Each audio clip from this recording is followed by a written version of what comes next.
मालिक, क्या इस बार भी लेट होगा पगार? पप्पू का, राजू का, छोटू का, सबके पगार का हिसाब करेगा तेरा मालिक मिनटों में। वो कैसे? पगार खाता के आकर्षक फीचर्स के साथ, क्योंकि स्टाफ खुश रहेगा तभी तो बिजनेस आगे बढ़ेगा। आज ही पगार खाता डाउनलोड करें।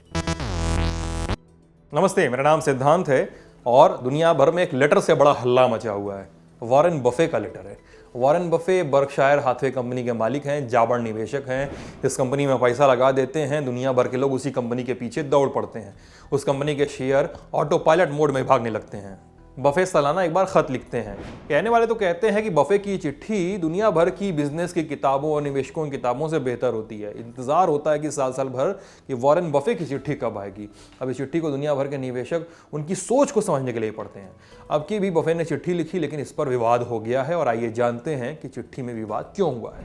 बफे ने 14 पन्नों का लेटर लिखा 27 फरवरी को। इसे आप पढ़ सकते हैं उनकी वेबसाइट पर जाके। इसमें उन्होंने बताया है कि कैसे महामारी की वजह से उनकी एक फर्नीचर कंपनी कई दिनों तक बंद रही थी।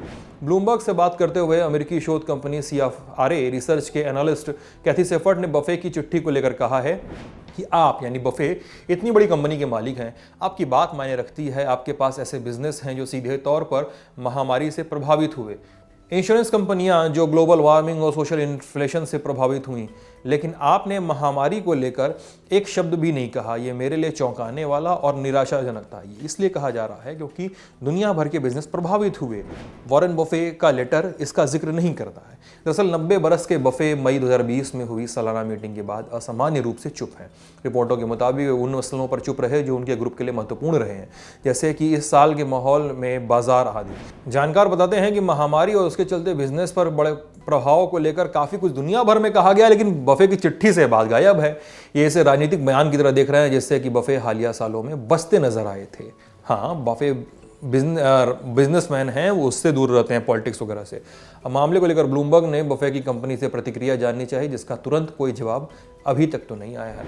बर्कशायर फर्म के प्रेसिडेंट और पोर्टफोलियो मैनेजर ने कहा है कि चिट्ठी में ऐसा कुछ नहीं है जो नहीं है। ये तो हो गई बातें जिन पर सवाल उठाए जा रहे हैं। अब चिट्ठी की कुछ खास बातों के बारे में जान लीजिए। बर्कशायर ने रिकॉर्ड $24.7 बिलियन के अपने स्टॉक को फिर से खरीदा है, क्योंकि बफे ने बेहतर निवेश की तलाश में बहुत कोशिशें की, लेकिन मामला जमा नहीं। ग्रुप पिछले साल के आखिर से अपना स्टॉक खरीद रहा है और बहुत संभव है कि इसे आगे भी जारी रखा जाएगा। इससे हुआ ये कि बर्कशायर के बिजनेस में खुद के स्वामित्व में 5.2% की बढ़ोतरी हो गई है। कंपनी ने इस साल कोई बड़ा अधिग्रहण नहीं किया। कंपनी इस साल नकदी में थोड़े फायदे से रही।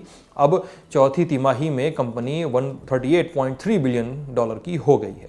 पिछले साल की चौथी तिमाही की तुलना में अब की बार करीब 14% का लाभ दर्ज किया गया है, कोरोना के बाद भी।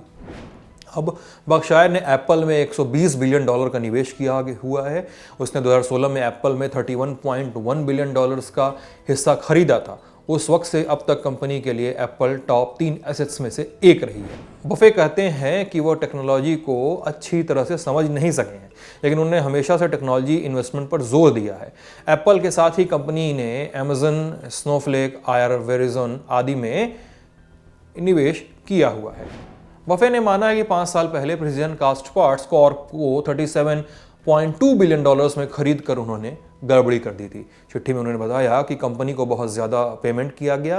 उन्होंने कहा कि मुझे किसी ने गुमराह नहीं किया था, मैं खुद ही बहुत आशान्वित था। अब बॉन्ड्स दुनिया भर में बहुत कम ब्याज दरों के कारण बॉन्ड्स ने बाजार में आकर्षण का काम किया है। बॉन्ड्स आजकल ठीक नहीं है। 10 साल के US ट्रेजरी बॉन्ड्स में भयंकर गिरावट है। ऐसे में बफे ने बॉन्ड से बचने की सलाह दी है। कल का खर्चा पानी देख जाइएगा यूट्यूब पर, उस पर हम लोगों ने कायदे से चर्चा की है। अब बफे ने अपनी चिट्ठी में लिखा है कि 232 साल के अपने अस्तित्व में अमेरिका जैसी मानवीय क्षमता के लिए कोई इंक्यूबेटर नहीं है। कई छोटी बड़ी दिक्कतों के बावजूद हमारे देश की आर्थिक प्रगति लुभावनी रही। हम एक आर्थिक आदर्श यूनियन की संवैधानिक आकांक्षा को बनाए रखते हैं। इस फ्रंट पर प्रगति धीमी है, लेकिन हम आगे बढ़ चुके हैं और बढ़ते रहेंगे। एक और बात उन्होंने लिखी, नेवर बेट अगेंस्ट अमेरिका। अमेरिका के खिलाफ कोई दांव मत लगाओ। इस बात को लेकर सोशल मीडिया पर खूब चर्चा हो रही है। यूजर इस बात के पॉलिटिकल मतलब निकाल रहे हैं, अलग अलग मतलब निकाल रहे हैं। क्या है मतलब बफे की चिट्ठी का दुनिया भर के बिजनेस, दुनिया भर के इन्वेस्टमेंट के लिए आगे आने वाले दिनों में देखने को पता चल सकता है। पता चलेगा तो ज़रूर बताएंगे। अगले वीडियो में, अगली खबर में, अगली रिपोर्ट में। मैं हूं सिद्धांत, कैमरे के पीछे हैं जेरी। आप ललन टॉप देख रहे थे। शुक्रिया। आपको सेहतमंद बनाने, हेल्थ की दुनिया के सब हाल बताने, आपको आपकी बॉडी के और करीब लाने, एक्सपर्ट्स के जरिए आपकी अवेयरनेस चमकाने, तंदुरुस्त रहना होगा नई लत। देखिए द ललन टॉप पर सेहत, सोमवार से शुक्रवार दोपहर 1 बजे।